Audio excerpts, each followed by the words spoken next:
Hey, baby, hopping and bobbing and popping with the best bet for the boss. Beat at the top of the pop smash goal with the timely tunes for those with the textured taste. Shut up, Dave.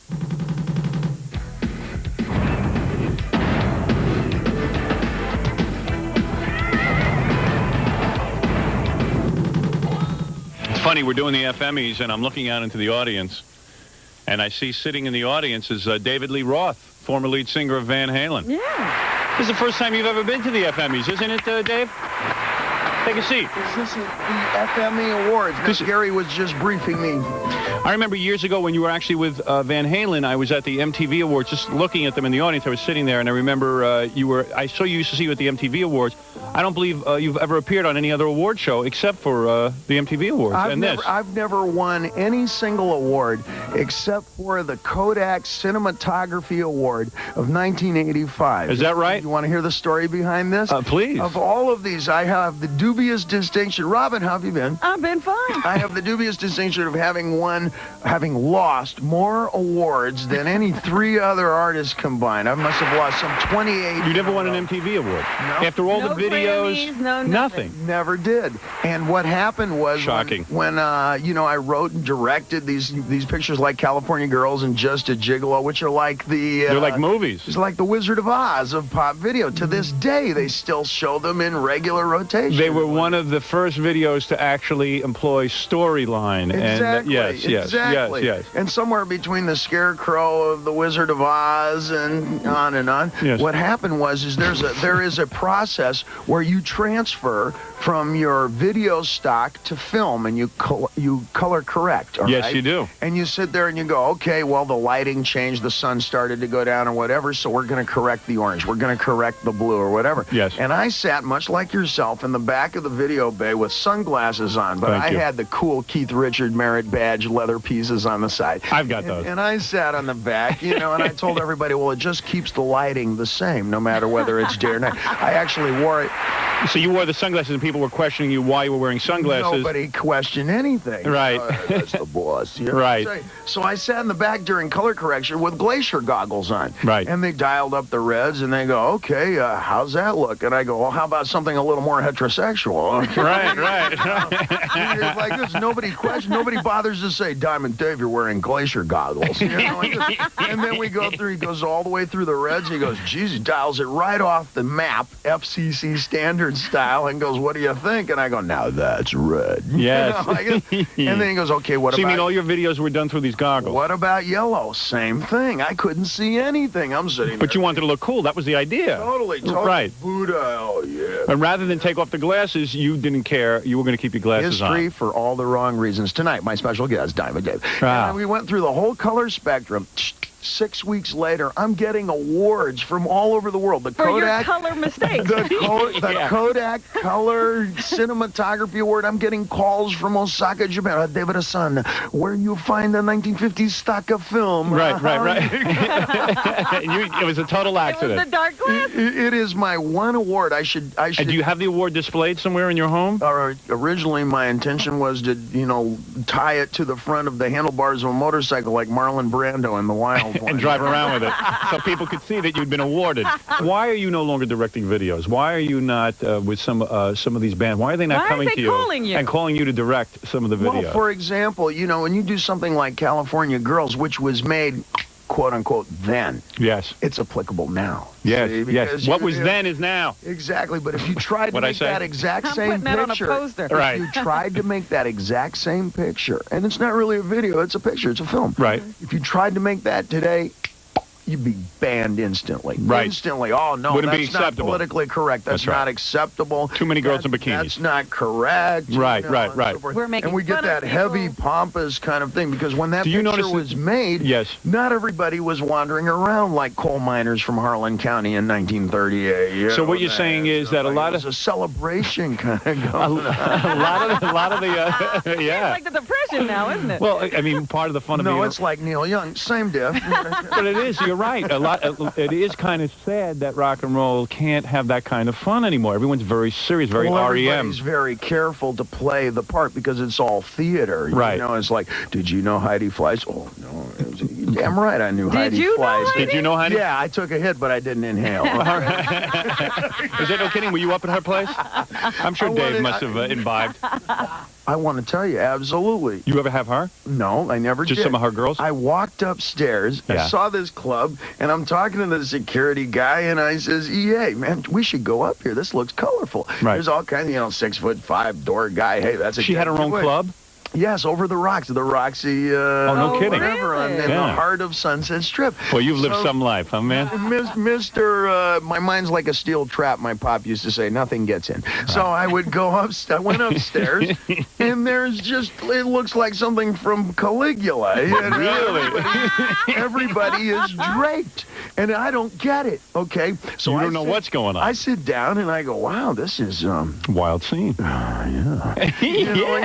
And Heidi comes up, Heidi Fleiss, and she sits down, and she has... Now, the room must be buzzing because David Lee Roth is there, right? She is stellar. Right. Stellar company. Howard, you've had how many characters from both ends of the spectrum here in this very same seat? When you find stellar company, somebody who can really carry conversation, could tell the joke, defend off the little sarcasm, wow, you want just that much more. But wait a second, wait a second. I gotta ask a question. No. Go ahead. I had no idea who Heidi was. I said, damn, I'm coming back next week. I came back the next week. I didn't realize it's a menu, not a guest list. So you found her fascinating. Wow. And you wanted to be around her more.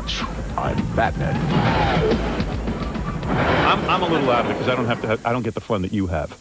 So you walk into this Roxy Club, and meanwhile, this is where Heidi Fleiss and her girls hang out. Absolutely. To do business. Absolutely. And you can have sex in the club, right? No, you could not. You'd have to go. You'd have to leave the club. It was the kind of thing like in it's the kind of thing like in New Orleans where they have to put it in a plastic cup. Right. Would the girls be nude and stuff when you walked in? Like, were the girls like laying around naked and right, stuff? Howard. And you hear No. But I mean, no. But you know what I mean? Like you walk in and the girls almost half undressed and stuff. Come on. Couple number 2, the dance floor, please. You're still having fun, aren't you, you bastard? Listen to me. It was not austere. It was flamboyant. Right, everyone was decked dressed. Out. Right. Everybody. Sexy women. Talk about hair care products. Woo!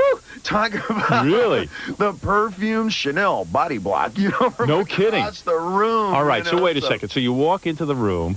Look at you, man. You've had some fun. Look at you. man, what a life. And I've returned to tell you about it, Howard I know. Stern. You lived through it. But he's a great white hunter. He's been away before, and he's come back with stories. But wait, boy, was I glad you're sitting in the audience of the FMEs. So wait a second. Let me understand something. So you walk into the club. What does this mean? Time out. So you walk into the club. You walk into the club, and then you see this whole menu of women and everything. You don't know what's going on. You're just sitting there. Heidi Fleiss comes over, and you're saying that a pretty girl, a nice-looking woman, right? Heidi had a disposition that it didn't matter. Okay, she was friendly. Well, her club had what I call Tom Cruise lighting, which is important. This room here has what I call complexion lighting, that everybody's complexion looks like Tom Cruise. Right. No matter what you ate for breakfast. Right. Everyone looked good in the club. Everybody looked good in the club, right? And everybody sits, and she sits down, and this is obvious that this is a gal who has held court with a number of different kinds of people. Now, I have known everything from senators to prostitutes, and that's not a big conceptual leap. Right, that's right, but you know them all. Yeah. And she was the best. Spectrum. And she was the most fun to be with. She should run for Congress. So there was nothing sexual between you. It was just the level of conversation was intense. Exactly, and she knew anything you could bring up, any subject matter, any part of our culture. Isn't that something? Any kind of. So you found her fascinating. Wow. And you wanted to be around her more. I'm Batman. Yeah, I really wanted more and more, and that's what made Heidi swing. Is that she could really sit. She was a master of ceremonies. If you had her here for the guest, you wouldn't want anybody else for the rest of a fiscal year. Really? Not in a sexual way. Like really, not in a sexual way. This is a person who really has wherewithal. Really? And most of us can't even spell it in this culture. Yeah, I hardly ever use that word. Oh, man, it was very, very something that it was obvious that she had hung out in a variety of places. And no matter what you brought up, she had a story. Court. She could have a story. She could have a disposition. So did you ever do any of the girls? Did you ever, do any of the whores? Well, it turns out that there was one gal that I knew way, way in advance, okay? Yes. She's hanging out in New York City, and I happened to be up at a sporting store uptown. At Eastern something or other. And she's standing there in a little cutoff shorts with a little hiking boots. Her ass sticking out of the shorts? from here to Boston. Wow. And I'm standing and I says, wow. King of the monosyllables. Right. Wow. What a That rap. was all you said, Dave. Good thing you're good looking. Yeah. I run into what a this. rap. Yeah. Wow. I run into this girl 2 weeks later, and she's at some kind of one of our little Clarion watering holes downtown, whatever, and she's properly introduced, and I says, how do? What's your name? She says, my name's Brandy. Okay, we're off to a bad start, but I'm not going to let it hold us up. Right. Brandy turned you off immediately. And what happened? Did you Fake take her back to your room? No, we started to talk. We carried on. I got to know her, okay? Right. Like, he came to know her, biblical terms. Right. You had sex with her. Right. Couple of weeks later and stuff, she says, honey, I got a job. I says, what's your job? She says, I'm dancing for 20s over at Pure Platinum or whatever. I says, sugar, sit your little honey on down. Let me school you. I says, now I'm in front of you by about, 10 meters. I says, I got to tell you, in terms of age, I think you should get a better job. She says, right. Wow. 4 weeks later, I see her on the TV set. Wow, no kidding. Oh, boy, are you kidding? Wow. Oh, my goodness. Wow. What the hell's David talking about? Just keep laughing. Never know what did he ever get a whore or what? I don't get it. Walking up, and Valerie was there. I said, Ed, how you been? Valerie said, he's fine. So I heard you've been contacting Eddie Van Halen and saying, hey, let's get back together and do it right, but still no deal, huh? No, I have not contacted No, you haven't? No, not at all. And what happens is that every time they go onto the air, someone much like yourself... Right. Yeah. All right, I had Sammy on once. Were you mad when I had Sammy on? I had him on once. He came in. He came in by surprise. I heard that he had come on. Yeah, he came on. No, this is you don't like care, battles of the bands kind of stuff. Right, this is like junior high is like... You know I still love you, though. Howard, there's hey, a capacity to like many, many different kinds of music. I'm loyal to my friends. You know what I'm saying. What Van Halen is now is something very, very different than what it was before. Yes. It's spiritually, musically, technically, on and on. And what can you say? I love this. It has no relationship. I'd love to ask you about this. I really do. It has no relationship whatsoever. Answering something that Sam Hagar might say, Jesus, we're dealing with a generation now. When you say Sammy, they think of Hagar instead of Davis Jr. That's unfortunate. Yes. Yeah, I understand. So the point is, now you don't even care anymore. You don't even care about going back with Van Halen. It's over. Like answering something that somebody in a Roadrunner cartoon says. Well, you did develop Van Halen. I mean, you have every right to reclaim your invention. I was one of the architects, and if I build you an airplane, you can damn well bet you can fly it without me. I see what you're saying. Okay. I see what you're saying. So we built it, and Van Halen still sells millions, throughout the seasons and whatnot. But what happens is they get very bitter and very angry and very harsh, and that's not why I joined music. Right. If I wanted bitter, angry, and harsh, I would have stayed in the military, okay? That's right. And what music is about is some celebration, a little mutual commiseration at worst, but not this...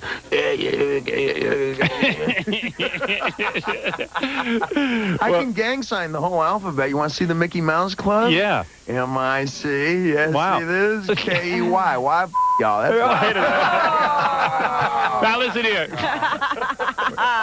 Anyway, the point is, David Lee still gets huge royalty checks from Van Halen. That's what matters. That's it. The guy's got tons of dough. Yes, I am hero. Right.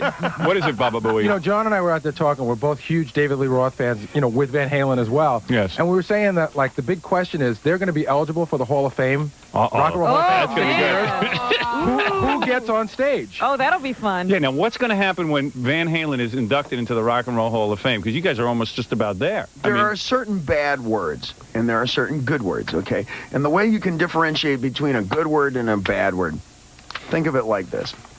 I just want to know what happens when you get on the stage with Van Halen. Answer, figure it out through this. Yeah, I mean, come on, man, give me a break. Now What's he's the going to go back answer? to Heidi Fleiss. Yeah, I know. Talking to the Indians, it's all symbolism. Be straight with me here. It is. Pretend I'm your manager, and all of a sudden I give you the call and I say, listen, they're having a Rock and Roll Hall of Fame. Van Halen's about to be inducted into the Hall of Fame. We gotta talk to both. Are you asking and for an Eddie. opinion? Yeah, Sammy wants to be there, even though you're the guy who, David started the whole damn band. David did the whole thing with But I them. don't even know whether the question is Sammy or David. I think it's David and Sammy there together? No. And Eddie. No. Eddie. Oh. This was the classic. What happened? It's very rare that you run into a McCartney-Lennon or a Jagger-Richards kind of thing. Yeah. That's a luck scenario that you should geographically collide into somebody who has the mutual inspiration and enthusiasm. Or One in a billion. 1 in a billion. Right. And I treasure it and I salute it when I hear it on the radio. I go, yeah, it makes me drive a little bit faster. And a few million of our closest friends as well. Right. Now, if they should ask, say, Dave, you want to come on down? Absolutely. You bet. You're only as big as the stuff that aggravates you. Right. And if something little aggravates you, then you're a very little person. So you would go to the Rock and Roll Hall of Fame. And you would absolutely. You're right. And what happens when you get on stage? I mean, what are you going to say? I mean, are you guys going to pretend? Are you and Eddie going to hug? Yeah. Yeah, what's going to happen? For me, it is an easy go. It is not a thing of, we're going to slug it out or whatever. We're not boxers. We're musicians. Something bad must have really happened between these guys that we still don't know. Something really bad happened. Left of center? Well, what I know David's story is that Eddie was drinking and stuff. Yeah, he couldn't get to work. And he couldn't get to work, and he wanted to go on tour and do all kinds of cool things with the band. And then I heard that David wanted to bring in a keyboard player, and Eddie freaked out because he didn't think keyboards belonged to Van Halen. But then meanwhile, they do have keyboards in Van Halen. That's what I heard. What happened originally was, I said, hey, I want to tour. It takes me 15 shows just to warm up and say hello. Right. And then it was becoming the thing of, no, we'll just play. Valerie doesn't want it. No, the old lady doesn't want it. So we went and we played South America. I took a year of technical Portuguese, okay, so that I could go down there and have a decent time, or at least get us completely in trouble. Right. And it turns out, no, I can't get all the play. So they thought David was a pain in the ass. They thought David Lee was. Still tour. Yeah, I don't know. Now what's happened, isn't that the curious? You always hate most in others that which you yourself are most capable of. That's going to be a good Rock and Roll Hall of Fame show. I'm going to that one. John and I asked. I'm going to that one. John and I were discussing it some more. Is there any chance that they wouldn't ask David to come? Oh, they got to. They have to. He has as much right to be there as those guys. Absolutely. Hagar Van Halen. Don't you tell me. Oh, I agree. Don't you ever say that. He would have to be there. Well, You get out of the room, Gary. Jesus. I think what'll happen is, I'll show up on stage and then we'll make a big production of the hugging. Okay, well, maybe the feud's, or maybe we're going to maintain the feud. Right. Yeah, and it'll be a one night of, oh, wow, why did we break up? Please, Oh, that's going to be a good one. I can't wait for that. Oh, man. And what's curious is as we sail on, this is something that's a major entity. It's still all over the internet. It's still... You haven't run into those guys at all since the breakup, right? A few years ago, I think I might have talked to you about it after I seen Ed on the street walking up, and Valerie was there. I said, Ed, how you been? Valerie said, he's fine. Oh, gee. Oh, really? No talking whatsoever. And he doesn't even speak And he for kept himself walking? anymore. I didn't recognize him. To tell you the truth, I did not recognize him. Howard, some of us change, some of us don't. Right. There are only 3 people who have never changed since their inception. You, Bruce Springsteen, and Sea Anemones. Thank you. Thank you very much. Thank you so much. Since the beginning, years ago, you can't tell how old Howard is. No, you never can. can. Tell how old Bruce is or a sea anemone. That's right. Trouble is, there's not a lot of work for sea anemones these days. You're right. The hell are we talking about now? And what about pot? You smoking still? Just enough to qualify as counterculture. You've had a fun life. Let's Feel face good. it. How do I look? You look great. And what about pot? You smoking still? Just enough to qualify as counterculture. Right, yeah. You know, it keep your hasn't calmed hand him in. down. No, pot usually mellows you out. You're lying about that stuff. Jackie smokes a lot of pot and even mellows out. Oh, come on. Yeah, you need to smoke more pot, man. You're not getting enough. No, pot is something that comes from the classic when we invaded Cambodia. That's something that goes that far back. There's nothing wrong with that. There's nothing wrong with that. It is a mild thing. Is what you want to see is when you get the homeboys, you stand up with what we call the 40 spot. And you stand up and it's got a spot like this from holding the 40 ounce, from driving up from Whittier. What the hell are we talking about, man? Okay. All right, there's listen, a David. southern lead. In Hollywood with your 40-ounce Schlitz. Wait, David. And you get that wet spot, so you kind of go, yo, 40. Jackie knows what's going on. Jackie, you interpret. He's gone from... You're driving and drinking, and you've got your huge beer thing between your legs, and every time you go over a bump or go around a corner, it spills, and so you got a huge wet spot. Voila. Right. Hey, yeah. See, everyone's getting it. And you get the 40 spot. I was absolutely guessing, Howard. I had no idea what the But hell you're it was. right. You're Or absolutely you right. can go down to Sammy's Romanian. Have you ever been to there? It's like every night's bar mitzvah night, right? And you go down there and they put the vodka bottle, they freeze it inside of the milk carton. So you have that square piece of ice that's sitting in the plastic. And what happens is no matter who it is, after about halfway down to the label in the bottle, the ice starts to melt, so everybody starts to put it under their shirt. Yes. And everybody's walking around with wet spots under their shirt. Well, he's living some... David goes out, man. He's not like one of... Of course, why wouldn't you? He's not a rock star. He doesn't sit in his house. You know what I mean? He doesn't have to get up in the morning like us. You're having too much fun, man. It's not so much about fun as it is, let's just exploit the hell out of it. Let's have life. Let's go out and live. David Lee, thanks so much for stopping by the FMEs. You brightened this broadcast by coming in. And I'm not sure what we talked about, but I know it was good. David Lee Roth, everyone, the great David Lee Roth. They don't know what I'm saying, but they love the way I said it. I'm going to say goodbye, and then this guy's going to interview you for a second. We'll come on out here. Did you have a good time in it, David? With Howard, you never really know if you're having a good time or not. It's sort of like an era. You're not sure if you're in one or not till it's over. Well, you're a talker, so is it hard to get through your point of view with him? No, you just talk. You just talk over him? What's fortunate is that we end up talking about the same things. We have the same areas of fascination, and it's just, you just kind of, it would be two ships passing in the night, man, except like we're going the same way.